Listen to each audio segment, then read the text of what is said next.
दोस्तों, कैसे हो आप लोग। मैं जितेंद्र कुमार एक बार फिर से online YouTube channel daffodil coaching classes में आपका हार्दिक स्वागत करता हूं।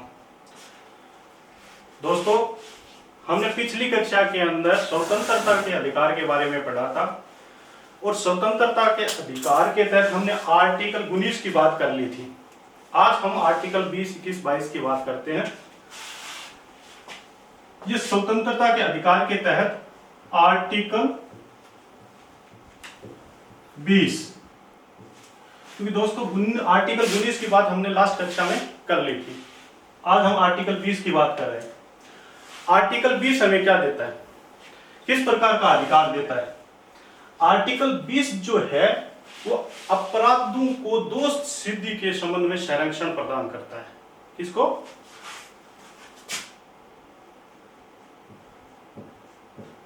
अपराधों को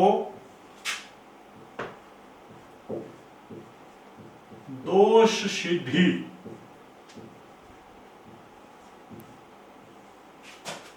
के संबंध में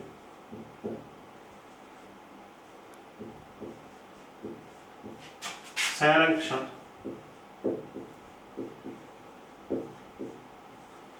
यानी आर्टिकल 20 जो है वो अपराधों को दोष सिद्धि के संबंध में संरक्षण प्रदान करता है। कहने का मतलब ये है दोस्तों, आर्टिकल 20 के तहत नागरिकों को 3 प्रकार के अधिकार दिए गए हैं।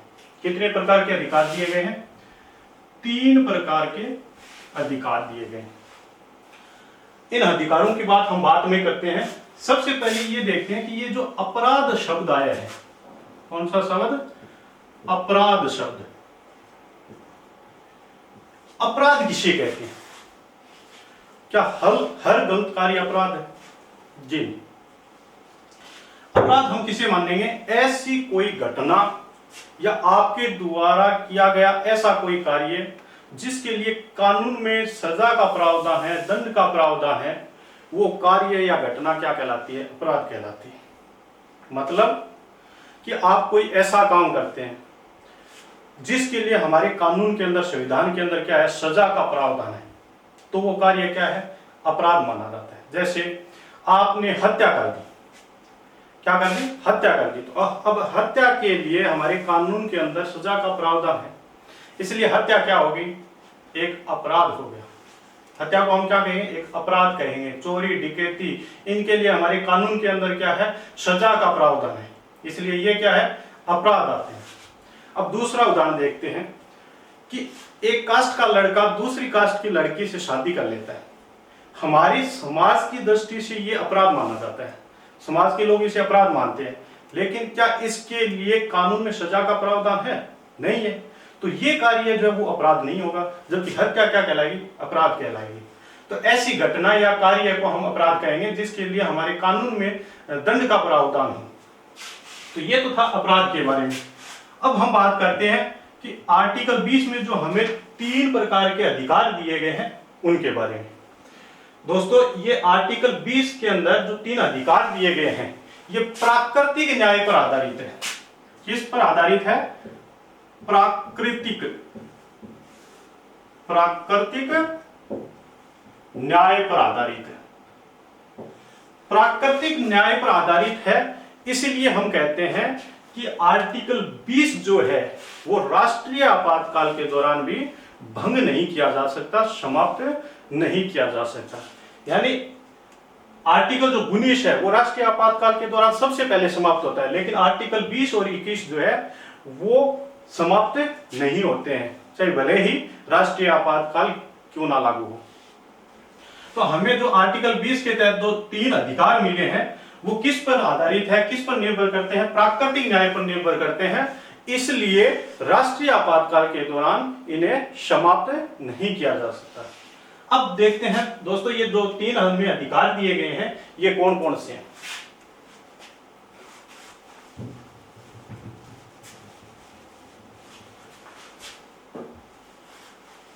सबसे पहला जो अधिकार हमें दिया गया है वो अधिकार दिया गया है कि कोई व्यक्ति अपराध करता है तो उसको प्रचलित कानून के तहत ही सजा दी जा सकती है, बदले हुए कानून के तहत सजा नहीं दी जा सकती। क्या कहता है पहला,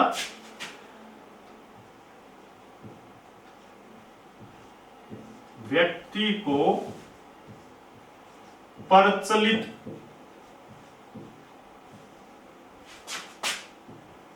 कानून के तहत ही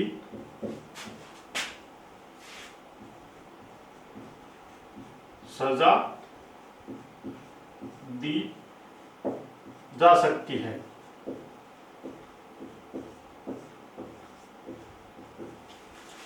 यानी पहला जो हमें अधिकार मिला है वो ये मिला है कि व्यक्ति को प्रचलित कानून के तहत ही सजा दी जा सकती है, बदले हुए कानून के तहत सजा नहीं दी जा सकती। इसका ये प्रचलित कानून क्या है? प्रचलित कानून का मतलब है कि जिस वक्त अपराध किया जा रहा है उस वक्त कौन सा कानून बना हुआ है, उसी कानून के तहत उसे सजा दी जाएगी। ये नहीं कि 2 दिन बाद नया कानून बना करके उसके आधार पर उसको सजा दी जाएगी। यानी इसको ऐसे समझिए कि मान लीजिए 1 तारीख को कोई अपराध करता है और 1 तारीख को जो अपराध करता है उस दिन कौन सा कानून बना हुआ है, उस समय कौन सा कानून बना है, उसी कानून के आधार पर उसे क्या दी जाएगी, सजा दी जाएगी। ये नहीं कि अपराध तो कर दिया 1 तारीख को और सरकार ने 2 तारीख को नया कानून बना करके उसे सजा दे रही है। ऐसा सरकार नहीं कर सकती। क्यों नहीं कर सकती? क्योंकि हमें आर्टिकल 20 ये अधिकार देता है कि व्यक्ति को प्रचलित कानून के तहत ही सजा दी जा सकती है। अगर ऐसा सरकार करती है तो व्यक्ति कोर्ट के अंदर जा सकता है। तो इसका मतलब सुन गए होंगे आप कि प्रचलित कानून का क्या अर्थ है। प्रचलित कानून का मतलब जिस वक्त अपराध किया जा रहा है उस वक्त कौन सा कानून बना हुआ है उसी के आधार पर उसे क्या दी जाए, सजा दी जाए। दूसरा इसके अंदर हमें अधिकार जो मिला है वो मिला है कि एक अपराध के लिए 1 से अधिक बार ना तो मुकदमा दायर किया जा सकता है, ना ही उसे सजा दी जा सकती है। क्या कहता है?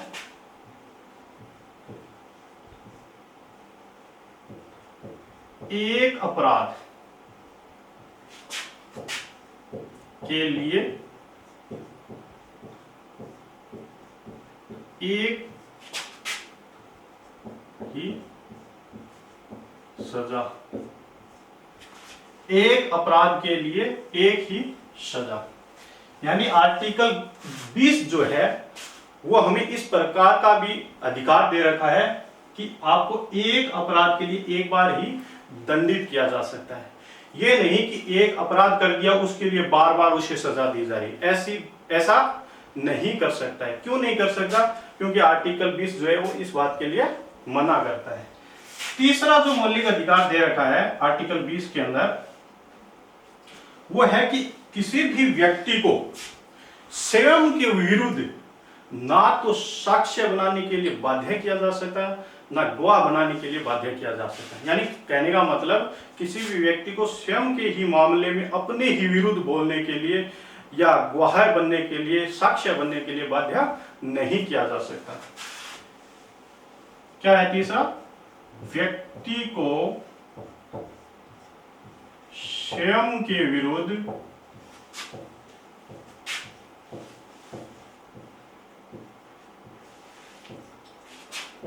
गवाह या साक्ष्य के लिए बाध्य नहीं किया जा सकता। यानी व्यक्ति को स्वयं के विरुद्ध गवाह या साक्ष्य के लिए बाध्य नहीं किया जा सकता। कौन कहता है? आर्टिकल 20 कहता है। मान लीजिए किसी व्यक्ति के ऊपर मुकदमा चल रहा है तो उस व्यक्ति को पुलिस ये नहीं कह सकती कि आप अपने ही विरुद्ध गवाह के रूप में मजिस्ट्रेट के सामने पेश हो, नहीं बाध्य कर सकती। ठीक है, तो आर्टिकल जो 20 है वो हमें ये 3 प्रकार के अधिकार देता है। पहला अधिकार जो है वो ये देता है कि व्यक्ति को प्रचलित कानून के तहत ही सजा दी जा सकती है, बदले हुए कानून के आधार पर सजा नहीं दी जा सकती। दूसरा जो अधिकार दिया है वो दिया है एक अपराध के लिए एक बार ही सजा दी जा सकती है, बार बार सजा नहीं दी जा सकती। तीसरा अधिकार है कि व्यक्ति को स्वयं के विरुद्ध गवाह या साक्ष्य बनने के लिए बाध्य नहीं किया जा सकता, यानी स्वयं के मामले में स्वयं के ही विरुद्ध गवाह बनने के लिए हमें कोई बाध्य नहीं कर सकता है। यह था आर्टिकल 20। इसमें जो ये अधिकार दिए गए प्राकृतिक न्याय पर आधारित है, इसलिए आर्टिकल 20 राष्ट्रीय आपातकाल के दौरान भी भंग नहीं किया जा सकता। दोस्तों अब हम बात करते हैं आर्टिकल 21 की। आर्टिकल 21 क्या कहता है, इस पर चर्चा करते हैं।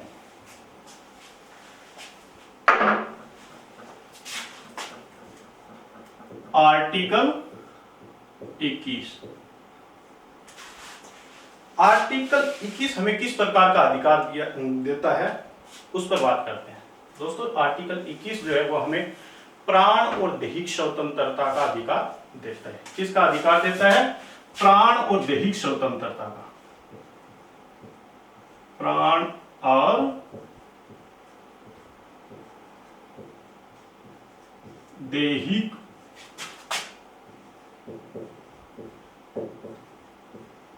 स्वतंत्रता।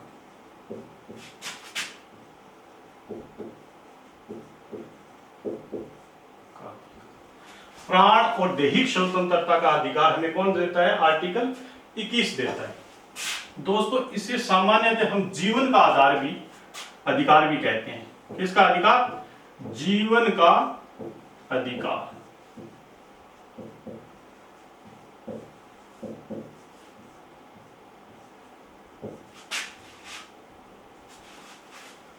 यानी आर्टिकल 21 जो है वो हमें प्राण और दैहिक स्वतंत्रता का अधिकार देता है, जिसे हम सामान्यतः जीवन का आधार भी कहते हैं।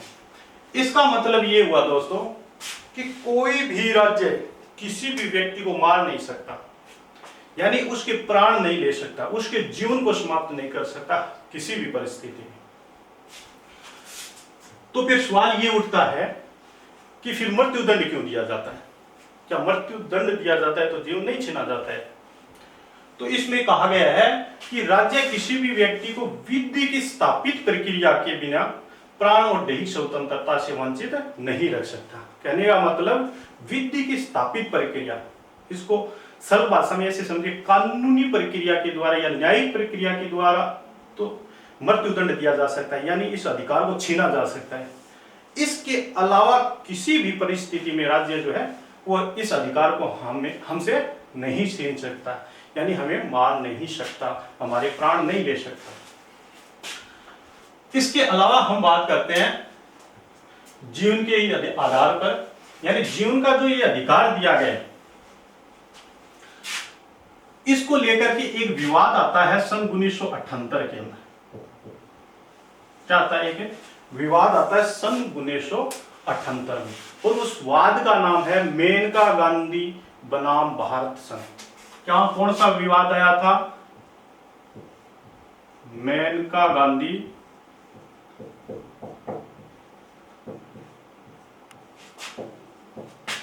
बनाम भारत संघ। ये सन 1978 के अंदर एक विवाद उठा, सुप्रीम कोर्ट में गया, सुप्रीम कोर्ट ने इस पर सुनवाई भी की थी। ये वाद क्या था कि ये जो मेनका गांधी थी, इसको विदेश यात्रा करनी थी। क्या करनी थी? विदेश यात्रा करनी थी। ठीक है, तो इसको सरकार ने मना कर दिया विदेश यात्रा करने, यानी विदेश में जाने के लिए मना कर दिया था। तो मेनका गांधी ने सुप्रीम कोर्ट में याचिका दे दी कि विदेश जाना, विदेश यात्रा करना क्या जीवन के अधिकार में शामिल नहीं है? हमें आपने आर्टिकल 21 के तहत जीने का अधिकार दे रखा है, तो क्या व्यक्ति विदेश यात्रा नहीं कर सकता? तो सुप्रीम कोर्ट ने इस केस की सुनवाई की, और उस केस की सुनवाई करते हुए इस जीवन का जो अधिकार दिया गया है, इसकी विस्तृत रूप से चर्चा की, और इस विदेश यात्रा को भी जीवन के अधिकार में शामिल कर दिया था। यानी सुप्रीम कोर्ट ने जीवन के आधार के तहत कौन कौन सी हमें स्वतंत्रता या अधिकार दिया था, उस पर हम चर्चा करें। पहली दी थी गरिमापूर्ण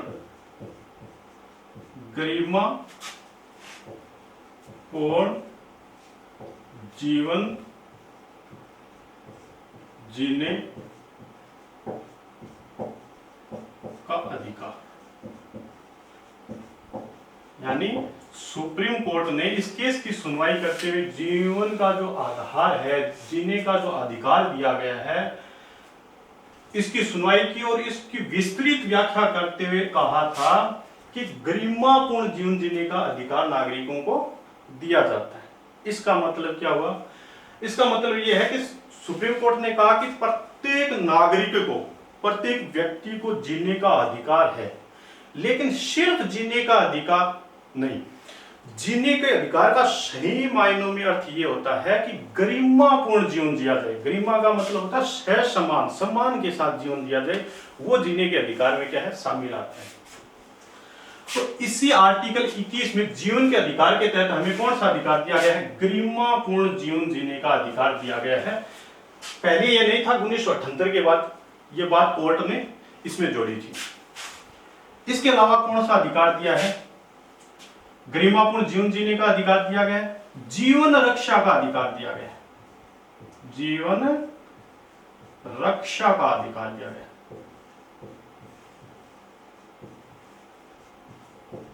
ये जीवन रक्षा का अधिकार भी इसी के अंदर आता है, आर्टिकल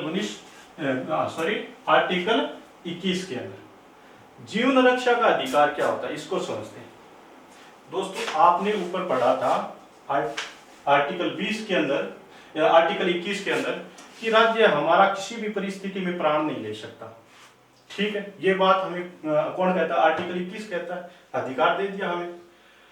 और दूसरी बात, आर्टिकल 21 में यह भी लिख दिया कि विधि की स्थापित प्रक्रिया के द्वारा मृत्युदंड दिया जा सकता है, कानूनी प्रक्रिया के द्वारा मृत्युदंड दिया जा सकता है।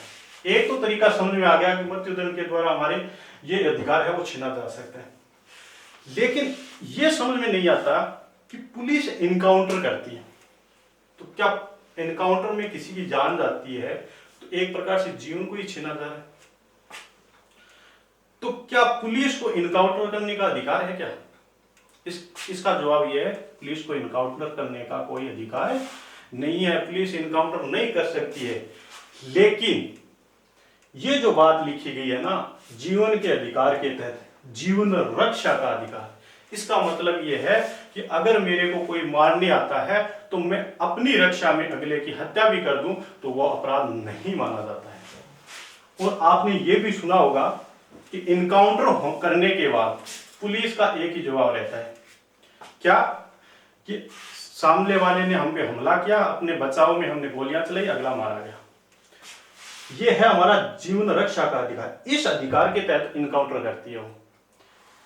ठीक है, इसके बाद कौन सा अधिकार दिया गया है? निजता का अधिकार।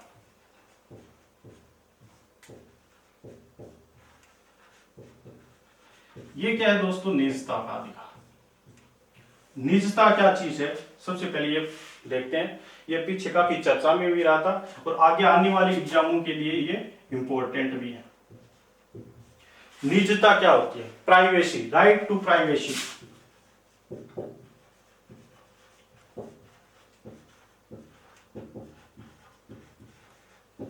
क्या है ये राइट टू प्राइवेसी? निजता नाम से ही पता चल रहा है दोस्तों, निज मतलब स्वयं के, अपने खुद के, यानी इसका मतलब ये है, देखो दोस्तों, पहले कुछ ही समय पहले ये काफी चर्चा में इसलिए रहा था कि सरकार ने कहा था कि आधार कार्ड को कई लोक कल्याणकारी योजनाओं के साथ जोड़ा जाएगा। अब आप जानते हैं आधार कार्ड में हमारे पर्सनल डाटा है, पर्सनल जानकारी है, पर्सनल सूचना है, निजी सूचना दी गई है। तो अगर लोक कल्याणकारी योजना से इनको जोड़ा जाएगा, इसका मतलब सरकार हमारी जो पर्सनल जानकारी है वो प्राप्त कर रही है। तो ये विवाद उठा था और उस विवाद पर सुप्रीम कोर्ट ने यह कहा था कि निजता लोगों का अधिकार है, यानी इसको ऐसे समझे कि किसी व्यक्ति को आप उसकी पर्सनल डिटेल लेने के लिए बाध्य नहीं कर सकते। क्या आप किसी भी व्यक्ति को यह कह सकते हैं क्या ये पूछने के लिए बाध्य है क्या कि आप अपने अकाउंट नंबर बताइए। अगर मेरे से कोई ये कहता है कि आप अपना बैंक अकाउंट नंबर बताइए, तो क्या मैं अगले को बताने के लिए बाध्य हूं क्या? नहीं हूं। क्यों नहीं हूं? क्योंकि मुझे आर्टिकल 21 के तहत निजता का अधिकार मिला है। मैं मेरी पर्सनल डिटेल जो है वो किसी व्यक्ति के साथ शेयर करूं या ना करूं, यह अधिकार मिला है मेरे को आर्टिकल 21 के द्वारा। ये होती है निजता। अगली दी गई है स्वच्छ पर्यावरण प्राप्त करने की स्वतंत्रता। स्वच्छ पर्यावरण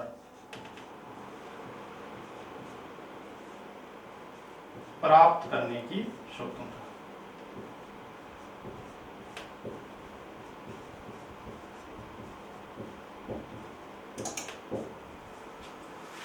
स्वच्छ पर्यावरण प्राप्त करने की स्वतंत्रता या इसे अधिकार भी कह सकते हैं।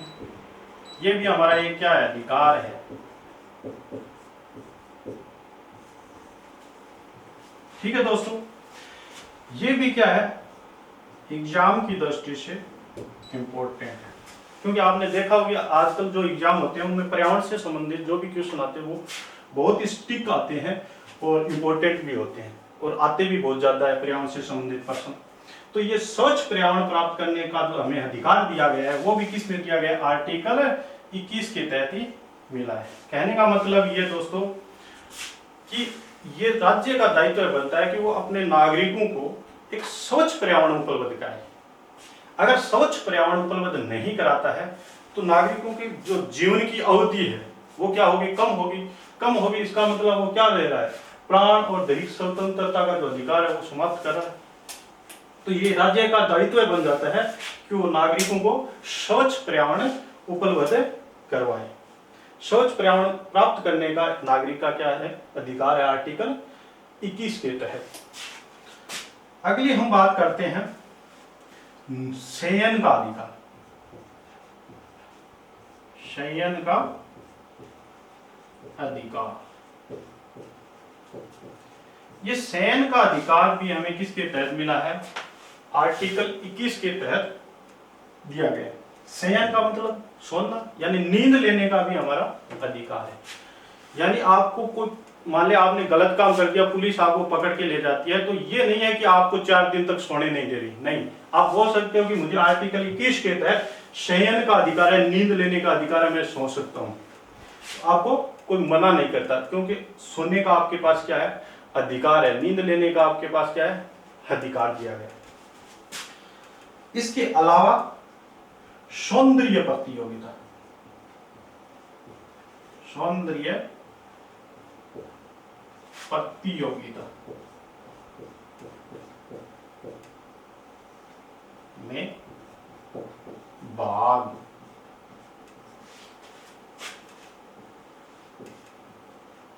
लेने का अधिकार।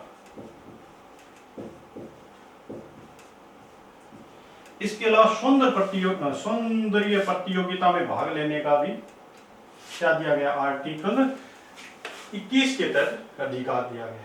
ये सारे जो अधिकार हैं ये जीवन के अधिकार के ही तहत आते हैं। जीवन का ही एक प्रकार से हिस्सा माना गया है, जीने के लिए ये जरूरी होता है। इसके अलावा शिक्षा, दोस्तों ये बहुत इंपॉर्टेंट है। शिक्षा का अधिकार,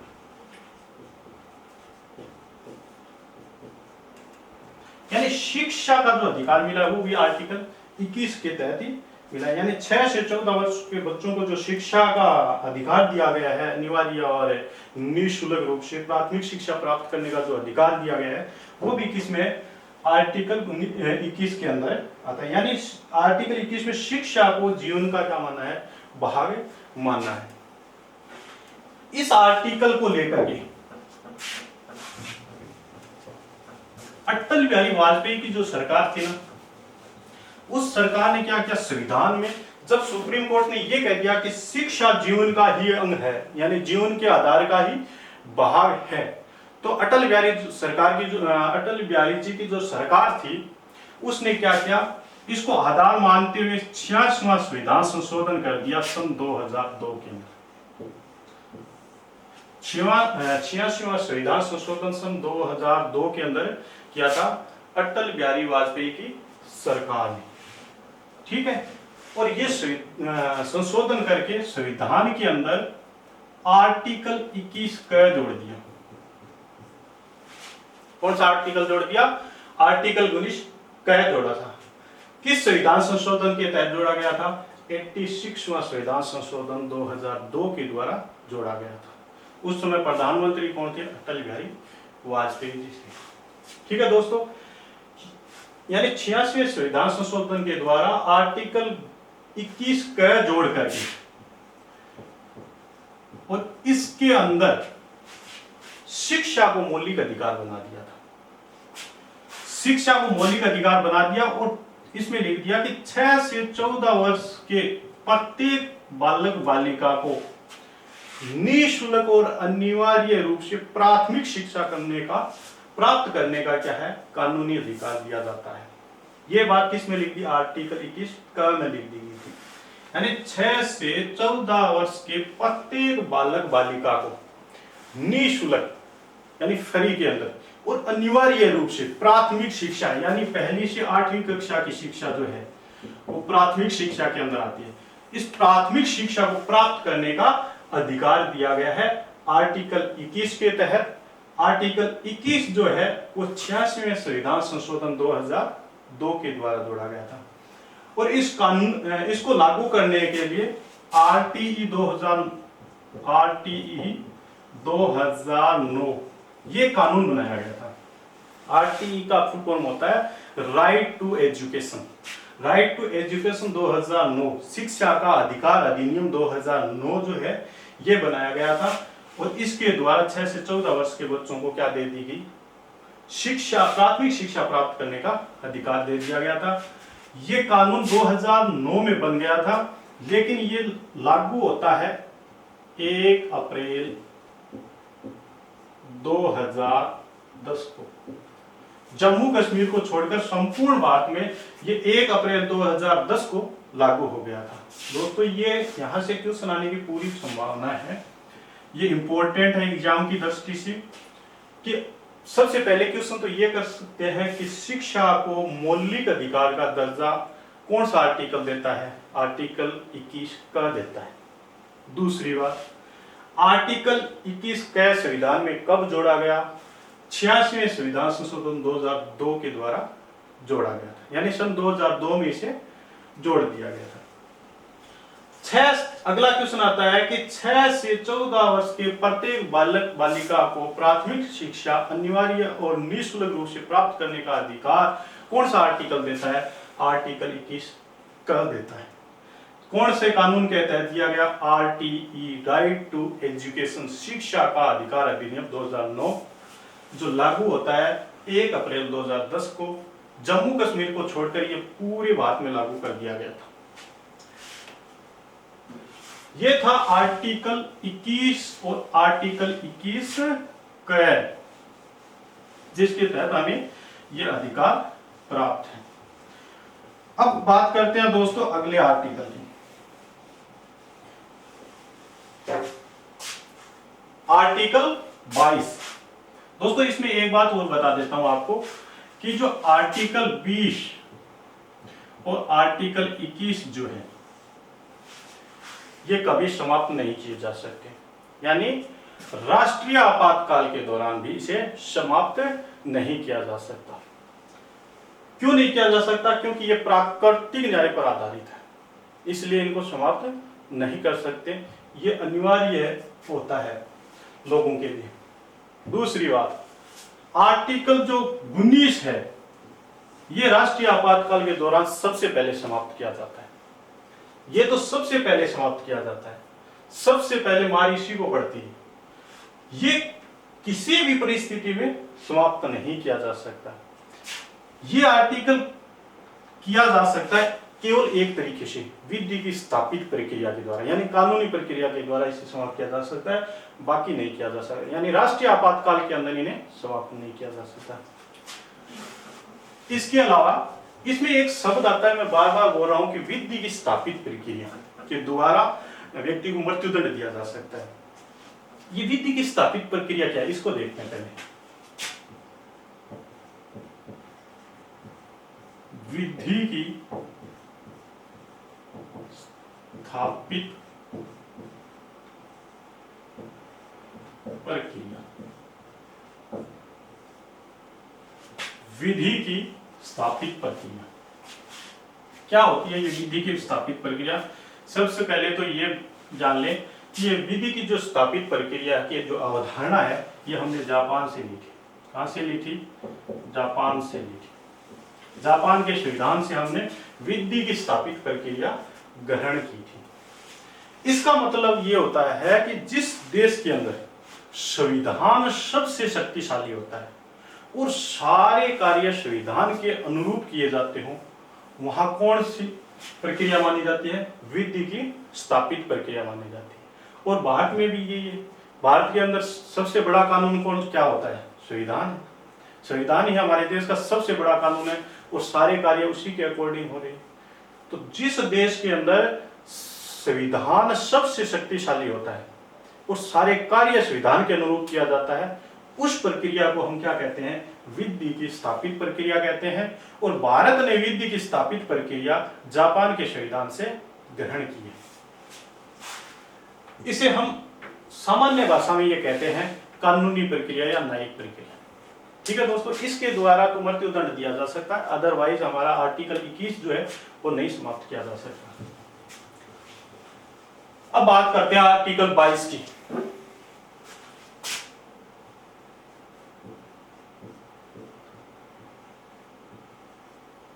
आर्टिकल 22 किस प्रकार का अधिकार देता है हमें, इस पर चर्चा करते हैं। दोस्तों, ये बंदी संरक्षण, देखना, बंदी संरक्षण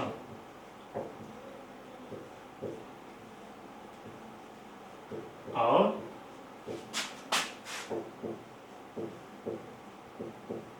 निवारक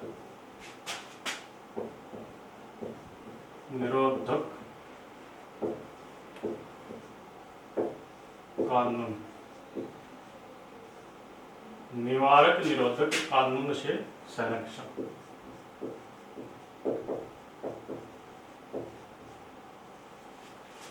यानी आर्टिकल 22 जो है वो बंदी संरक्षण और निवारक निरोधक कानून से संरक्षण का अधिकार देता है। इन यहाँ समझो थे, बंदी संरक्षण को मतलब ये है कि जिसके व्यक्ति ने गिरफ्तार कर लियो या बंदी बना लियो, बी व्यक्ति ने आर्टिकल 22 तीन प्रकार का अधिकार देता है अपने सुरक्षा के लिए, संरक्षण के लिए। ठीक है, ये कौन से तीन अधिकार देते हैं, उन पर हम चर्चा करते हैं। सबसे पहला जो आता है वो ये आता है कि व्यक्ति को, गिरफ्तार व्यक्ति को गिरफ्तारी का कारण पूछने का अधिकार है।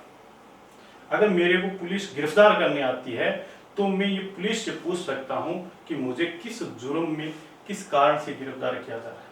ये मेरे को अधिकार दिया गया है किस आर्टिकल के तहत? आर्टिकल 22 के तहत। यानी गिरफ्तार व्यक्ति को अपनी सुरक्षा के लिए अधिकार दिए गए हैं तीन आर्टिकल 22 के अंदर।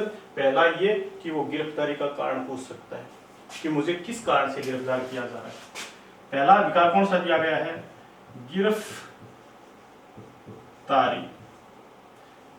गिरफ्तारी का कारण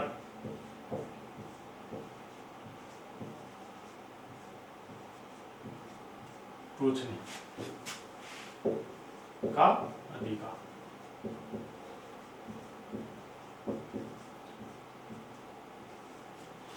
यानी आर्टिकल 22 जो है इसमें तीन प्रकार के अधिकार दिए गए हैं, जिनमें पहला आता है गिरफ्तारी का कारण पूछने का अधिकार, कारण पूछ सकते हैं। दूसरा जो अधिकार दिया गया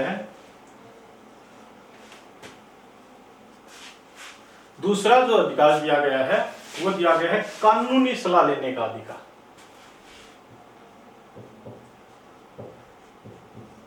कानूनी सलाह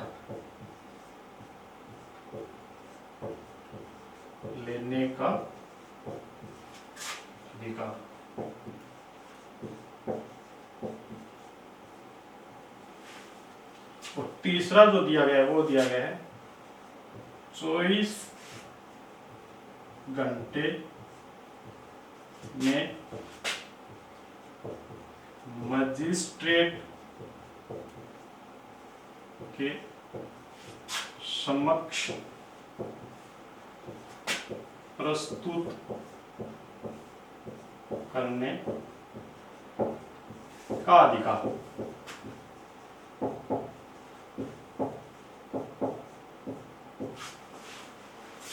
यानी आर्टिकल 22 हमें ये 3 प्रकार के अधिकार दे रखे हैं। गिरफ्तारी का कारण पूछने का अधिकार, यानी हम ये पूछ सकते हैं कि हमें किस कारण से गिरफ्तार कर रहे हो या किस जुर्म में गिरफ्तार कर रहे हो। पुलिस को बताना पड़ेगा इसके बारे में, क्योंकि पुलिस का ये दायित्व बन जाता है कि वो कारण बताए, पहले कारण बताए उसके बाद में गिरफ्तार करे। दूसरा अधिकार दे दिया कानूनी सलाह लेने का अधिकार, यानी बंदी व्यक्ति जो है या गिरफ्तार व्यक्ति है वो पुलिस को कुछ भी बताने के लिए बातें नहीं होता है, उसे कानूनी सलाह लेने का अधिकार है। कहने का मतलब वो वकील कर सकता है और वो पुलिस को ये कह सकता है कि पहले मैं वकील हूँ, मेरे वकील को मैं जो कुछ भी बताना है वो बताऊंगा। और उसको ये अधिकार है कि वो कोई सा भी वकील करे उसकी इच्छा से, अपनी इच्छा से। ठीक है, तो कानूनी सलाह लेने का अधिकार का मतलब यही हो गया कि किसी भी वकील से सलाह लेने का अधिकार दिया गया है, या किसी वकील को अपने केस लड़ने के लिए करना। ये जो अधिकार दिया गया है ये किसके तहत दिया गया है? आर्टिकल 22 में दिया गया है। 24 घंटे में मजिस्ट्रेट के सामने, यानी इसमें यह अधिकार दिया गया है कि जिससे गिरफ्तार किया जाता है उसे 24 घंटे के अंदर अंदर अपने निकटतम न्यायालय के अंदर पेश किया जाए। उसे 24 घंटे के अंदर अगर ऐसा नहीं कर सकता है, कहने का मतलब जो पुलिस है वो अवैध रूप से उसे गिरफ्तार करके थाने में नहीं रख सकती, पुलिस स्टेशन में नहीं रख सकती। अगर बंदी ये कहते हैं कि मुझे 24 घंटे हो गए, मुझे पेश क्यों नहीं किया जा रहा है, तो उनकी समस्या हो जाती है, पुलिस वालों की समस्या हो जाती है। इसलिए बंदी व्यक्ति को यह अधिकार मिला है कि उसे 24 घंटे के अंदर निकटतम मजिस्ट्रेट के समक्ष प्रस्तुत किया जाए, यानी जो सबसे नजदीक न्यायालय होता है उसमें पेश किया जाए। लेकिन इसमें एक चीज बहुत ध्यान देने योग्य बात है कि जो यात्रा का समय होता है, यात्रा का समय, यात्रा का जो समय होता है इसको इसमें शामिल 24 घंटे के अंदर शामिल नहीं किया जाएगा। ऐसा क्यों? यात्रा का मतलब थाने से न्यायालय तक जो लेके जाती है पुलिस, बीच में जो समय लगता है वो इसमें 24 घंटे में काउंट नहीं किया जाता है। क्यों नहीं किया जाता है? क्योंकि कई बार पुलिस को न्यायालय ले जाने में कई प्रकार की दिक्कतों का सामना करना पड़ता है, कई प्रकार की परेशानियों का सामना करना पड़ता है, तो समय 24 घंटे से ऊपर भी लग जाता है। लेकिन थाने के अंदर 24 घंटे से ज्यादा नहीं रख सकती। ठीक है दोस्तों, अनुच्छेद 22 में ये 3 प्रकार के अधिकार दिए गए हैं। लेकिन ये जो अधिकार 3 प्रकार के दिए गए हैं आर्टिकल 22 के तहत, ये अधिकार 2 व्यक्तियों पर लागू नहीं होते, 2 व्यक्तियों पर लागू नहीं होते हैं।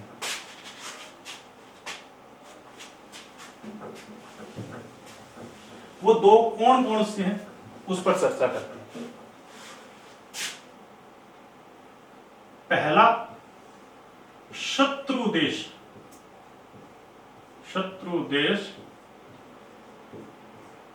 के नागरिक पर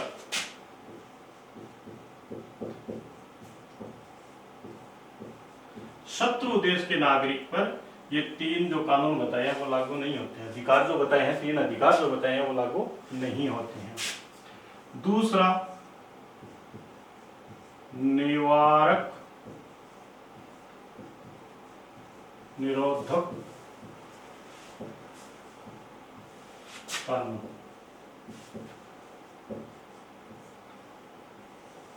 ये 2 है।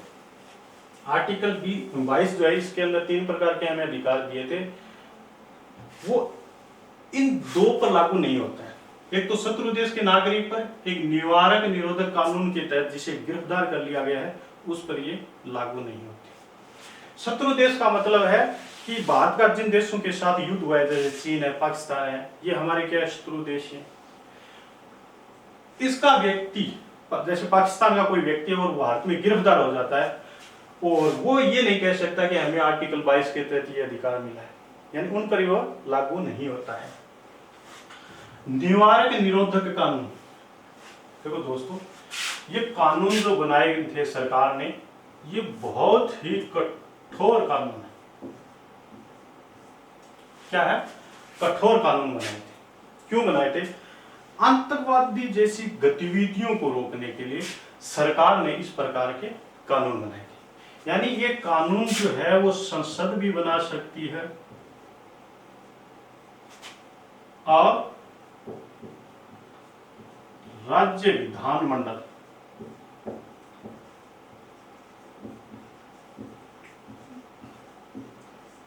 यानी ये जो निवारक निरोधक कानून जो बनाए गए हैं, ये संसद भी बना सकती है और राज्य का जो विधानमंडल है वो भी बना सकता है। निवारक निरोधक कानून बहुत कठोर होते हैं, यानी इसके तहत जिसकी गिरफ्तारी हो जाती है उसकी रिहाई होना मुश्किल हो जाता है। और सामान्यतः देखते हैं कि जिसे गिरफ्तार किया गया उसको 24 घंटे के अंदर न्यायालय में लाया जाएगा, मजिस्ट्रेट के सामने प्रस्तुत किया जाएगा, लेकिन इसमें यह भी प्रावधान नहीं किया गया। यानी इसमें सामान्यतः अधिकतम अवधि क्या है? 90 दिन की है, यानी 3 माह तक भी व्यक्ति को गिरफ्तार करके थाने में रखा जा सकता है।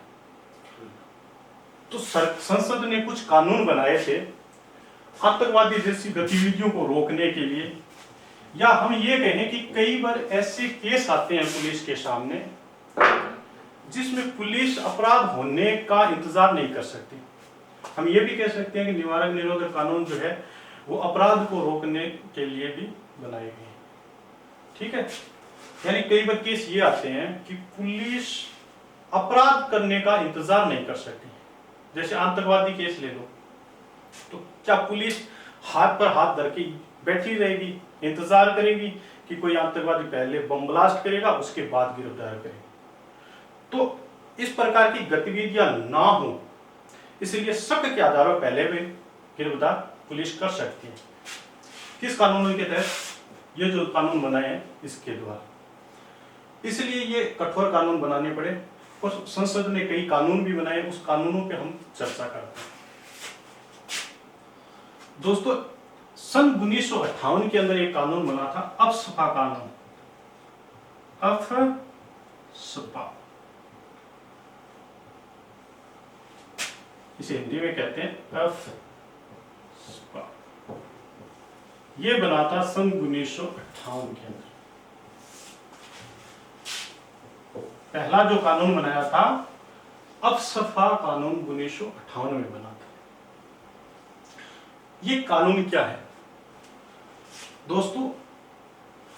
जो हिंसाग्रस्त क्षेत्र है, यानी राज्य या केंद्र सरकार ने किसी क्षेत्र को हिंसाग्रस्त क्षेत्र घोषित कर दिया, या इस हिंसाग्रस्त क्षेत्र को कहते हैं डिस्टर्ब क्षेत्र। डिस्टर्ब क्षेत्र भी कहते हैं, डिस्टर्ब क्षेत्र कहते हो या हिंसाग्रस्त क्षेत्र कहते हो।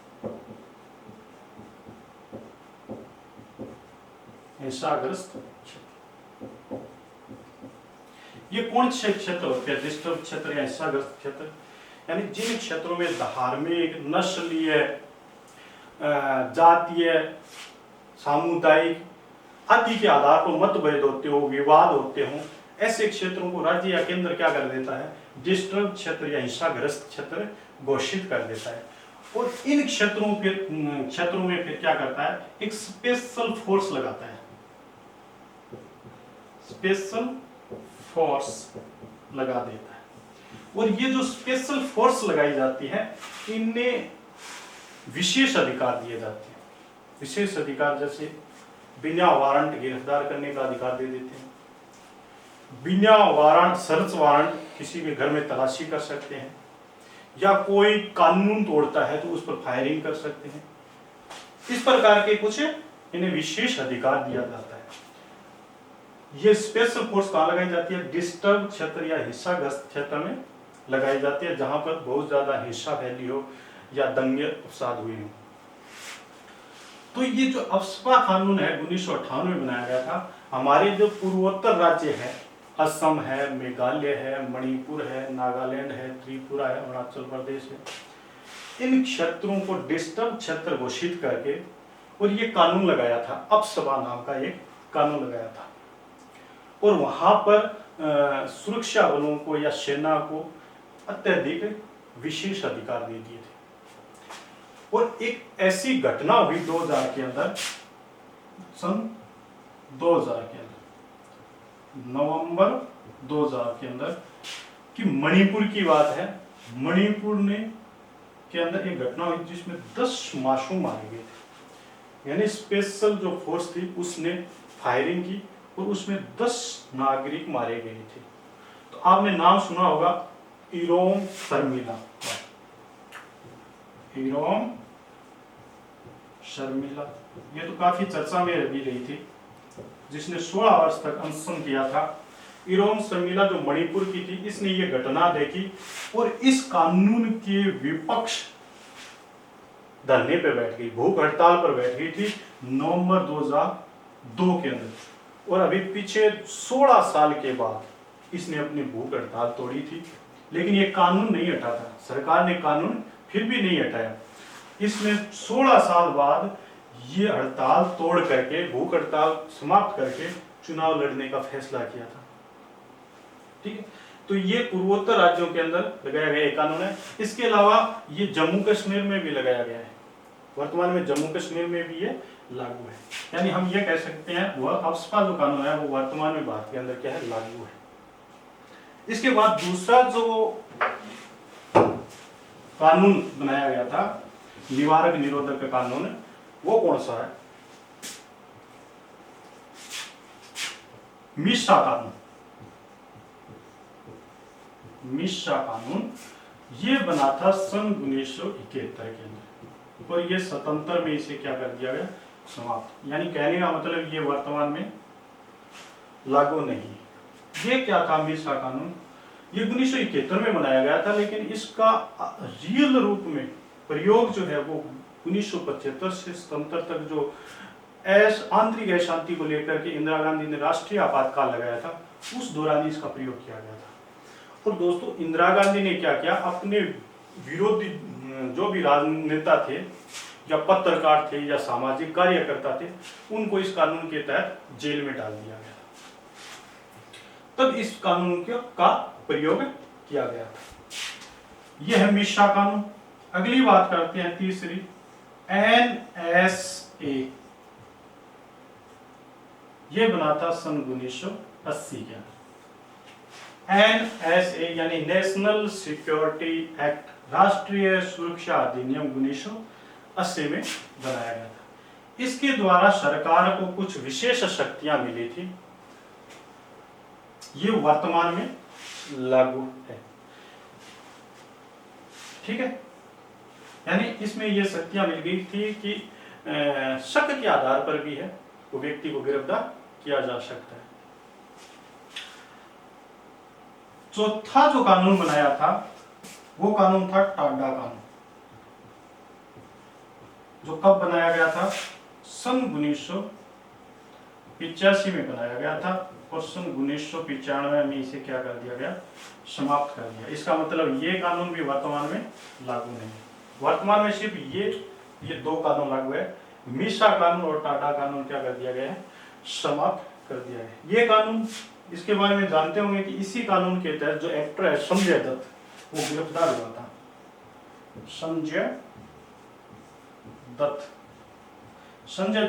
जो है वो इसी कानून के तहत गिरफ्तार किया गया था, क्योंकि 1993 में जो बम्बई ब्लास्ट हुआ था, मुंबई ब्लास्ट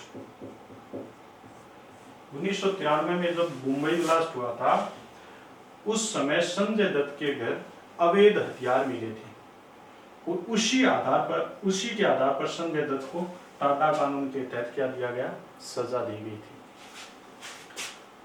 अगला कानून बात करें तो आता है पोटा कानून। कौन सा कानून? पोटा कानून।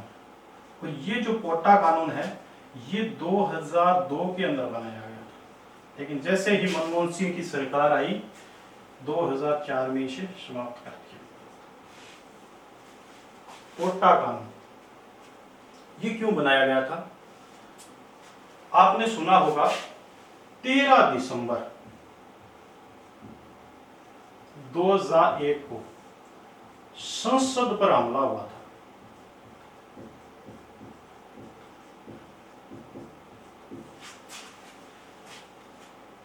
दिसंबर 2001 को हमारी संसद के ऊपर हमला हुआ था, आतंकवादी हमला। और ये टाडा जो कानून था, कठोर कानून था, इसको 95 में समाप्त कर दिया था। तो इस समय कोई कानून नहीं था 2001 के अंदर। तो सरकार ने ऐसी जो आतंकवादी गतिविधियां हैं, आतंकवाद फैलाने वाले जो व्यक्ति है, इनको कड़ी से कड़ी सजा देने के लिए एक बहुत कठोर कानून बनाया और उस कानून को कहा था पोटा कानून। 2002 में अटल बिहारी वाजपेयी की सरकार ने बनाया था, लेकिन जैसे ही मनमोहन सिंह की सरकार आती है इसको समाप्त कर देती है। संसद पर हमला 31 दिसंबर 2001 को हुआ था और मुंबई ब्लास्ट हुआ था सन 1993 को हुआ था। ये 5। इसके बाद छठा जो निवारक निरोधक कानून बनाया था ये इंपॉर्टेंट भी है, UAPA